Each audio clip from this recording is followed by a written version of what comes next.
Hey guys, it's Mizzy, and I'm a mixed girl in a mixed up world. In this episode, we cover the case of Josiah Pinner. He was a 15-year-old from Tampa, Florida, who was struck down by a sheriff's deputy as he crossed the street. This deputy did not stop. He continued. He later came back. The way this case was handled by the sheriff's deputy's office was unacceptable. The family never even received an apology from this officer. This officer was going 21 miles over the speed limit. This officer had been in 3 other accidents in less than a 5-year period. And in one of the other cases, he had hit somebody else with his car. Please watch this and please spread Josiah's story, because everybody's story needs to be told. And I'm so glad I could bring this case to a mixed girl in a mixed up world. I have a very special guest today who is going to talk about the tragedy that took her son's life. Her name is Joanne, and her son is Josiah Pinner. So thank you so much for coming to a mixed girl in a mixed up world. Thank you for having me. You're welcome. I saw your story on Facebook. It just happened to pop up on my feed, and I read it, and I was like, I need to message her because it's so sad and heartbreaking what happened to your son. And I was like, let me see if she'll let me tell his story. So thank you so much for coming to my show. Thank you for getting his story out there. You're welcome. So why don't you tell me about Josiah? How I get emotional. It's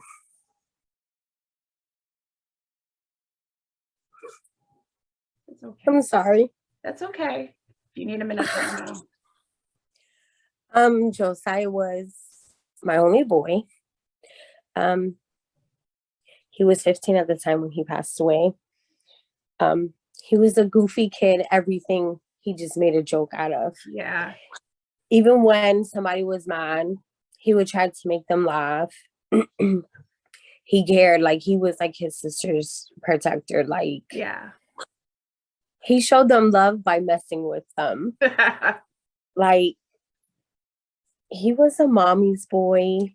He was so smart. He did good in school. He wasn't like out there fighting, none of that. He always wanted to, he was a Fortnite freak. He loved his basketball, and literally that was like 5 minutes before he got killed. That was the last thing he played, was his basketball. That's heartbreaking. Like, so why don't you give me a basic breakdown of what happened to your son, and then we can get into the details of his story a little more. Okay, well, it was Friday. This is what I'm hearing from my oldest daughter. It was Friday. They got off their school bus. His school bus was by his dad's house. I used his dad's address so he could go to a good school, because I lived where the schools wasn't that great. So he got off the bus. He dropped his book bag off at his dad's house, and him and his sister and a friend and his little cousin walked to the church behind his dad's apartments, and were playing basketball there for a while. His cousin's mom came and picked up the cousin. Josiah asked my oldest daughter, did she want to walk with him to his friend's house? And she was like, no, like she didn't feel good. Can he take her home? So he made sure he walked her home, back through the apartments, walked her home, and then kept going out through the front. She said he knew he was upset about something because he kind of like hit the tree with his hand, but kept walking out. Yeah. She said 2 minutes later, a car pulled up in front of their dad's house and was like, oh my God, Josiah got hit by a car. So she said she ran out the dad's house. She even left the dad behind and ran, and she was like, Mommy, I knew that was my brother from his stomach. He had like a weird stomach. And she was like, I knew that was my brother from his stomach. And I was just like, I got there like 10 minutes after. And how old is Josiah and how old is she? When Josiah died, he was 15, so she was 12. Oh gosh, that's Mhm. horrific to, oh my goodness. And I'm sorry she had to witness any of that, that she had to see him like that. That's horrible. She goes through it every day. Yeah. Oh. Every day. So what happened what did the police tell you that happened to cause? Well, at first they didn't want to tell me it was a police officer. Oh, really? Yes, they didn't want to tell me. We were all out there, and his friend that was with him when the accident happened, he kept telling us, he was like, the car left, the car left, the car never stopped. It wasn't here. And the police kept telling him, no, you were just seeing things. You got like too excited and you were seeing the wrong things. And the boy was like, no, the car left. Yeah. And he was like, are you sure you wasn't seeing another car? That's what he kept saying to the little boy. And I was like, no, the little boy is not going to just make up anything. Yeah, he's not going to gaslight the family. Yeah. So then after about 2 hours, that's when another deputy pulled me aside and he was like, I'm sorry to inform you, it was one of ours. And that's exactly how he said it. And me, I really don't remember a lot of things from that night. So my mom and my kids was like, you turned around and screamed and was like, it was a effing cop. And then I think that's when the whole riot just broke out. So there was a riot? Yeah, like they were trying to get to the cops. They were trying to, it was like, yeah. Which is understandable. You know, emotions are high. You know, a child was hit by an officer. And of course, you know, you guys want to hurt whoever hurt your son, you know. So what was their story of actually what happened? And then we can go into a little bit more of what actually happened. Like their story was Josiah and his friend were walking on a green light. It wasn't there, not in a crosswalk. And the car was on the inside lane coming towards my son and his friend. And they said his friend was in the inside lane on a bike. So the deputy swerved to miss Josiah's friend and smacked Josiah. And I was just like, so I'm asking him questions. And I was like, so why didn't he stop? They told me he didn't realize until he was down the street that he hit something. I was like, how can you not realize you hit something at that moment, that it took him like 5 minutes to realize he hit something? Yeah. I was just like, no. There was another police officer who was in another car behind him. Was that because the person who hit your son was an undercover police officer? And so he was in an undercover car. He was in a plain car. Yeah, he was in a regular car. The car behind him was another officer. Do you know how far back that officer was? Was he right? They were actually together. They said that they were maybe 13 seconds apart from each other. Okay. And was that car in a marked police car? Or yeah, it was a marked car. That's one thing about the story that I find odd, because I do too. I understand that they were trying to get to somewhere because they were in the middle of kind of like an undercover operation where they were surveilling somebody. It makes no sense that if you're going to drive that fast in that area, why the police officer who had ability to have lights, they could have had him in the lead for a little while. And then once you got a little closer to where you're supposed to be, you click, because you don't have to have sirens. You can just have your lights going. Yeah. If people know, oh, there's a cop behind me with lights, get out of the way. and he could just go the whoop whoop for them to get out of the Mhm. way. Because if they're going to surveil someone, that doesn't, if there's a regular car, a cop car, the people they're going to surveil aren't even going to know they're coming for them. They just Yep. think it's a cop car out there. That's part of the story that's weird to me, that this police officer, mind you, everybody, that he was going, what, 21 miles over the speed limit? Yeah. The speed limit is 45, and he was going 66 miles an hour. Yes. And it's a street with light. So that's a little, that's suspect right there. I understand, you know, it's like, oh, in your son's case, it's like, okay, you could say, okay, they were working, so they were trying to get somewhere. Okay, we understand that. But that part of the story makes no sense to me, why he was the lead car. Yeah. Well, a lot of witnesses from the light before where my son got hit at said he was already flying through traffic from lights, like maybe 2 blocks before my son.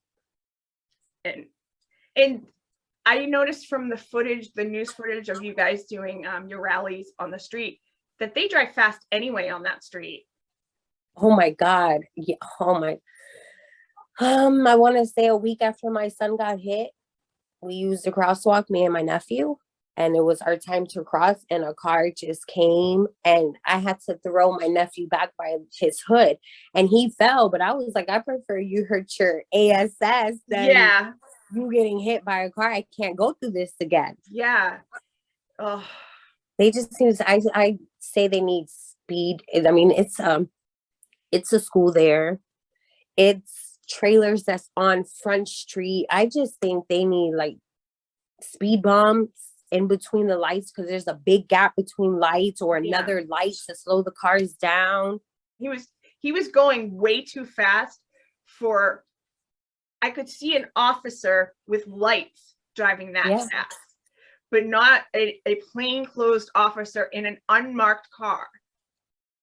He's just known for speeding. All his cases are speeding. He's just known for that. And he had been in 3 other accidents. In one of them, he hit somebody. So he's already hit somebody else. And they gave the other guy that he hit a ticket for that. Unbelievable. That's mind-boggling. So they say, what they said is, so the 2 officers were on their way to an undercover operation to surveil somebody, and he was driving fast, and he swerved. Now, your son's friend had a bike, right? Yes. Was he riding the bike, or was he pushing the bike? He was riding the bike. Okay. And this is part of the story that makes no sense too, because was Josiah in back of him or next to him? One was in one lane and Josiah was to them in the other lane. Okay. So they were both taking up the 2 lanes. That was their theory. That's what they tell us. Yeah. What did his friend say? His friend said Josiah didn't leave in the bike lane. That's where Josiah was standing at. So he wasn't even really totally in the street. No. Now at this light, there was supposed to be crosswalks, and there wasn't. Crosswalks and signals, and there wasn't. So there was no signal. It had a signal, but okay, the crosswalk that Josiah was supposed to be at is like this. Like this. So they had a crosswalk and signal to go this way, but not the way Josiah was walking. To cross the main street. Across the main street, there wasn't one. And in the reporting from when they did their press conference and all the press that they did after covering this case, they kept saying he wasn't in the crosswalk. He wasn't in the crosswalk. Well, you can't be in a crosswalk when there isn't a cross one there. Exactly. And the blueprints, it was supposed to be a crosswalk there. And when you go to traffic school or even just learn from a family member, the thing is, when somebody's crossing the street, even if you have a green light, you are the one, you have to yield to pedestrians. Yes. And as an officer, he should have been in total control of his car. He should have seen that there were two people there. He should have seen his friend and your son. And that's what I don't understand. He said he didn't see my son, but he saw his friend, and his friend was the one in all black.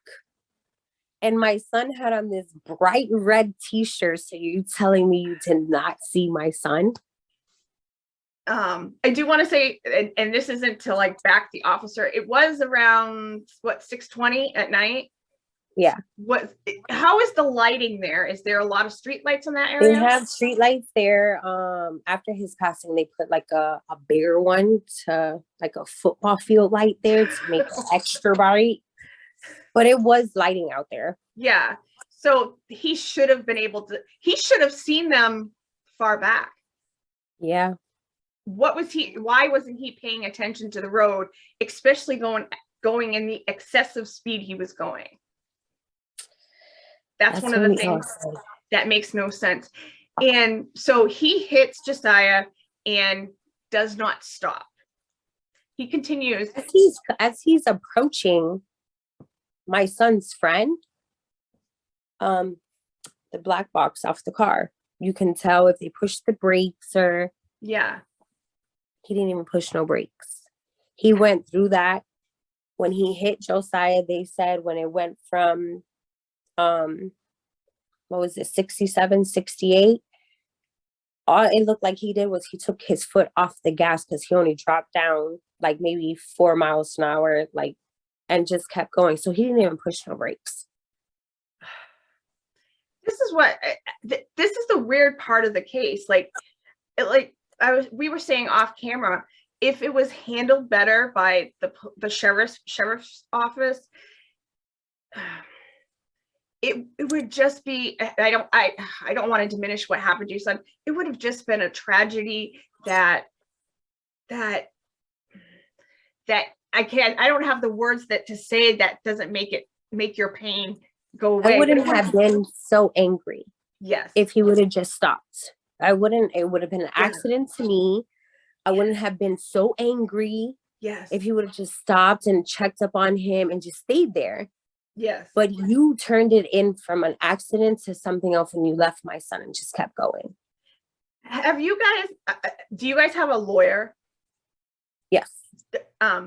Did your lawyer do a FOIA request to get all the information? Yes, he did, but they're still withholding a lot of information. I'm sure, because it was an officer involved. Some of the witnesses vanished. The little boy that was with my son doesn't live in Florida no more. Like, they just started just leaving, and I'm just like, they were trying to scare. I think they were scaring them. Yeah, I wouldn't be surprised. Now, from what the police said, the second officer stopped. Yes, he stopped. It just, I think this is the part that bothers me, that in the crosswalk where they kept saying he wasn't in the crosswalk, like it was his fault that he got hit. And it's like, This isn't a crosswalk on that side. And if you're coming from that side and you're going that way, you would cross there. And there should be crosswalks on both ends of the street and the side street. Yes. It's a three-way. It's a three-way. Yeah. They only had 2 crosswalks. It should be, exactly, 3 of them.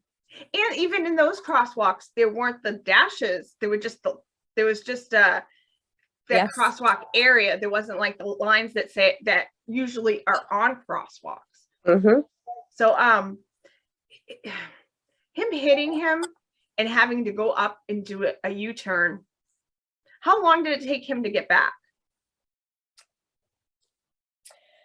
I don't know. Okay. Okay, at oh, my lawyer told me the time. After he hit Josiah, he went a half a mile because they got him on camera pulling into some trailer parks and getting out and checking his car, literally checking his car. Like he was bending down, he was checking his car. His Jeep, okay, and then the camera got him leaving, like he was doing a U-turn to come back. But the GPS on his car got him going 14 blocks past my son back the other way. And then he radioed in my son's death going 14 blocks past him.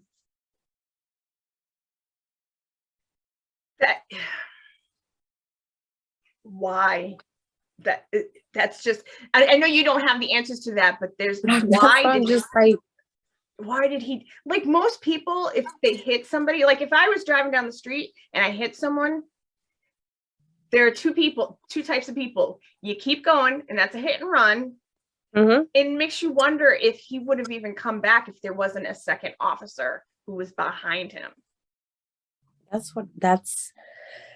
didn't even know he was there. I was there, what, Diana, 30 minutes? I was there 30 minutes. A car comes in. I didn't even know that was the car that hit my son. I was leaning on the car and I was crying, and my brother was like leaning on it. Everybody was just around this car. Then all of a sudden they're like, you got to clear this up. This is a crime scene. And I'm like, crime scene? My son didn't get hit in this plaza. And they were like, this car is part of the crime scene. And I was just like, are these people crazy? Like, we were just all over this car. I literally thought when they were pulling in that car, like it was somebody off the street just trying to be nosy, pulling in the, no, that was the car. We didn't see that car. I was there already 30 minutes. And then all of a sudden this car just reappears. Yeah. This is the part of your son's case that it's devastating that, you know, this officer didn't stop. He just didn't stop. And it took him so long to come back. So it makes me wonder if, I know that they told you he radioed in, but it makes you wonder if the other officer, that they're not giving you all the information, that he wasn't the one who told him, yo, you just hit a kid. The other officer that we have an issue, even though he stopped, we still have like our little issues with that one because Josiah got hit, and when he got hit, they said he flew as high as the power lines. Another car was coming down the street at the same time, and she realized as she got closer that it was a body that was like falling. She pulled over, and that's when the other cop pulled, like she pulled in front of Josiah and the cop pulled in back of Josiah. He didn't even check Josiah. He told her to check Josiah. She was checking for pulses. She was checking for and I was just like, are they serious? That's sorry, I did not know this part of the case. Yeah. That's like copping 101. If, you know, like if, you know, a person is injured, you provide aid immediately. Nope, she did. So they went off for her saying that he didn't have a pulse. Was she a nurse or somebody who had? Nope. When I actually found out, it was he was friends with her daughter, and she stayed in his dad's apartments. So the cop was friends with her? No, the lady who actually stopped to check up on Josiah was friends with her daughter. Oh, okay. So the cop told her, basically, can you check or whatever? And she checked and didn't have no pulse. So she said she didn't find no pulse. Can you at least give me a sheet? It's cold, like, so I can cover him. And I was just like, I found all this out afterwards. Not for nothing. Like, I mean, like, I had first aid when I was in Girl Scouts when I was, 10, 11. But most people don't know how to check a real pulse. But officers are trained on that. They are trained in basic first aid so they can help stop stuff. They know how to check a pulse, to know to call an ambulance if it's needed, and if it's not needed, they know how to check that. It's not some, you know, woman off the street. That's that's another insane part. When the ambulance came, did they check him? See, she said the ambulance, my daughter said when the ambulance came, they didn't even check Josiah. There was no even ambulance. How long did it take for the ambulance to get there? You click it on. Come on. I went there like 3 minutes after like the scene happened, and I seen the lights before because I had a feeling it was like my brother. I had a feeling because I seen the lights. It was like 5 minutes after he dropped me off, and then when I went over there, there was just they blocked it off. It was just all the police. No ambulance was there, so I think they left like 2 minutes after. Like they was already on the way type thing. That's unreal. And what's your name? Diana. Nice to meet you, Diana. Welcome to my show. And I am so sorry for your loss also. You know, losing your brother is heartbreaking, and especially, you know, the way it happened, that, you know, it's not just that he was killed, it's the way the sheriff's office treated your brother, and that's horrific. And I'm so sorry this happened to you guys and your family. You know, we're in a perfect world, policing would be different. They would be this, it wouldn't be this imaginary thing that we hear how policing is supposed to be, that they're supposed to protect and serve. And there are a lot of good officers out there that do that, but there are a lot of bad police officers out there that don't. And then the police station and the unions come in and protect that bad officer. And I think this is the case with your son and your brother's story, because they descend and pull ranks and get closer instead of dealing with it. If they dealt with it properly, you guys can just heal as much as you can as a family from your loss. But you're trying to heal from your loss and you don't even have all the answers because they weren't willing to provide you with the information. Justice. Yeah. So that's one reason why I'm glad I'm here, to hopefully get a little justice for your son, just so he can get his story out there a little more. That's what I'm on a mission to tell people's stories. And like I said, when I heard what happened to your son, it touched me. So I was like, I need to contact them and see if I can tell his story a little bit more. So after I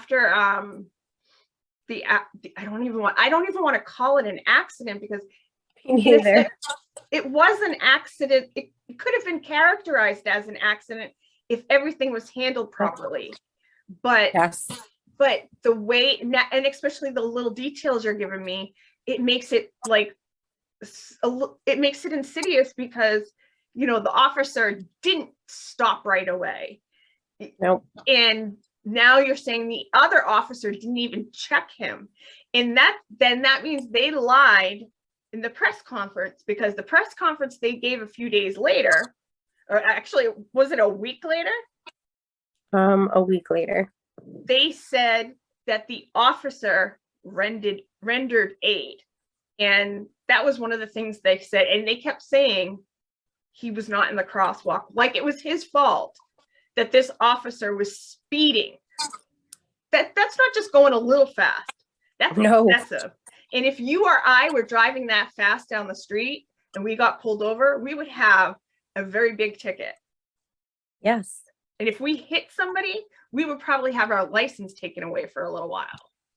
I don't even understand why he didn't get a ticket. Yeah. And also, just not to add insult to injury, he was only suspended for what, 5 days? 5 days. A driving course that still to this day, 3 years later, he hasn't even did his driving course. He shouldn't be on the streets then. If you, like I just said, if I was driving the car that hit your son, my license would have been suspended for a little time. Yeah. If I stopped, like if I stopped and handled it properly, they probably would have said it was an accident. and it was a horrific accident. And I'm sorry to even say that, but the way it was handled, if I took off like he did, I would be charged with a hit and run. Yes. Yes. Leaving the scene, hit and run. Something. Yeah. And like I had already stated, this was the fourth accident this officer had been in. In one of the other accidents, he hit somebody else. Yep. And now you're saying way. Didn't even do his driving courses like he's supposed to. Nope. When you peel back the onion and see the different layers, it makes it even more of a tragedy, because if they had treated your son with care when it happened, it would make it easier, because you can't even fully heal because there's that anger. Of course there would still be anger, but your son's gone, so of course you're going to be angry and sad and mad and just all these adjectives that I could throw out there. But because of the way he was treated after by the people who were supposed to take care of him, it makes it even harder to heal. Yeah. Oh man. So is there any part of his story that you want to make sure that gets out there? I just want the sheriff's office to be looked at more, because like you have said in the beginning, they were investigating their own crime. Yeah. Their own, since Josiah's case, they made it into law. My lawyer fought for that. They're no longer to investigate their own. They have to have an outside agency do it. Yeah. So, but we're still here fighting. Oh, obviously. We're still here fighting. How is the corruption in that police department or in your area? This is the first time I even looked at it, because I'm going through it. But literally a month after my son, my friend's nephew got shot by somebody in the same police department. And he was a 17-year-old kid and he got shot in his back. Yeah. And they said he had a gun, he had whatever, and it was actually just a cell phone that he had in his hand. So they didn't even fire that one at all. They just put him on paid leave. Yeah. And it came out that he was wrong. Like, how can you be in fear for your life and a little boy was turned behind you? And they just need to be looked at. I think the head sheriff needs to, I think he's just, somebody just needs to get him out of seat. Yeah. Everything with him is just excuses after excuses, and he tries to cover it up and make it seem like it's this, but it's really this. And I can't really talk to them because me and Josiah's father, they put a restraining order on us. Yeah. Really? Yeah. And we don't even, you can see our rallies kind of get big, but we're not violent. We don't throw stuff at them. We don't nothing. We just keep it cordial and we just shout. That's it. And they literally banned us from the sheriff's station. They stereotyped Josiah. On one news article, they said Josiah had marijuana in his system. So we asked the medical examiner, even if he did have marijuana in his system, what the hell does that got to do with your officer hitting my son? Medical examiner, we asked her to explain. She was like, the amount of marijuana Josiah had in his system was off like a secondhand smoke. And I'm just like, so they're just like trying to stereotype, blaming Josiah. The deputy who hit Josiah still blames Josiah, saying, well, if Josiah didn't throw himself at my car, like my son was a ball or something, like he just rode himself up into a ball and threw himself at your car. Like everything is blamed on Josiah. Um, that's what And it they makes me do. so angry. And they look at me and they're like, we have this angry parent. Of course you are. You killed my son. You're trying to cover it up. This guy is still walking around here living life free and happy. Like I just got a picture of him and I had to post this so everybody can just share it. Like he's a monster. He's a child killer. He killed my child. Of course I'm going to be angry. Yeah. And 5 days to me is like spitting in your face. Yeah, They they might have literally spit in my face. might as well just come up and spit in your face. You know, Yes. I mean,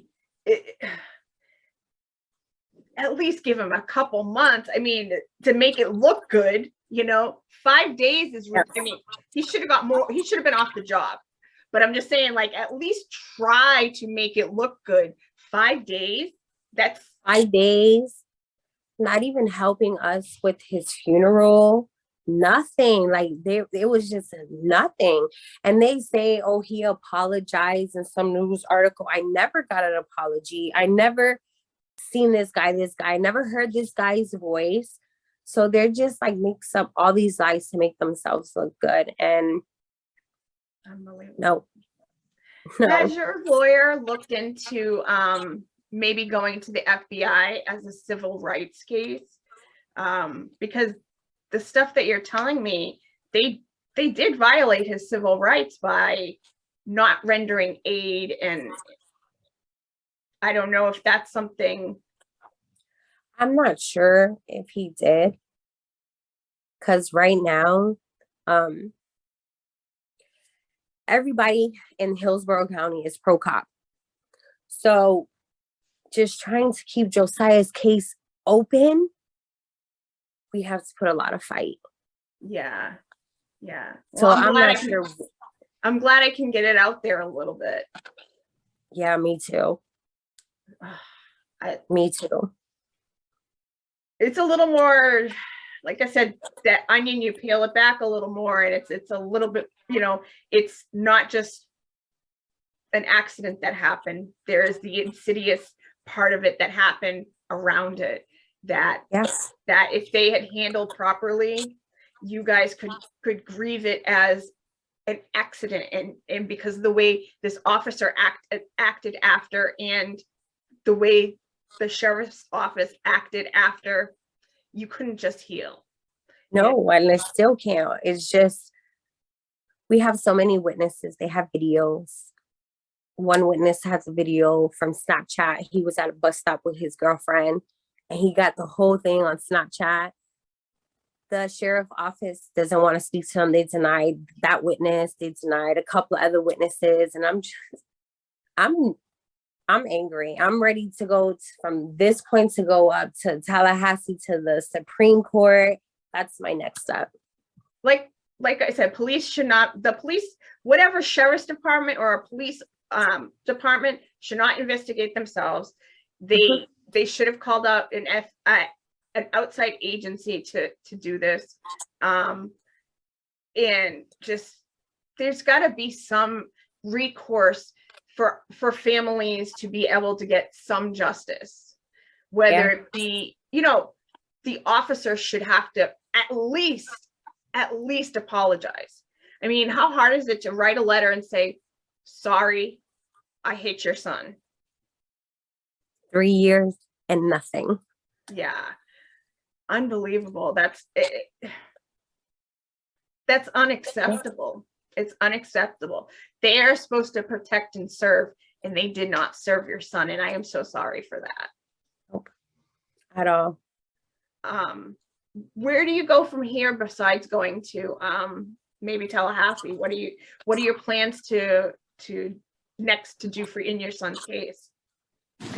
Well, we plan on the next step was we plan on going to Tallahassee.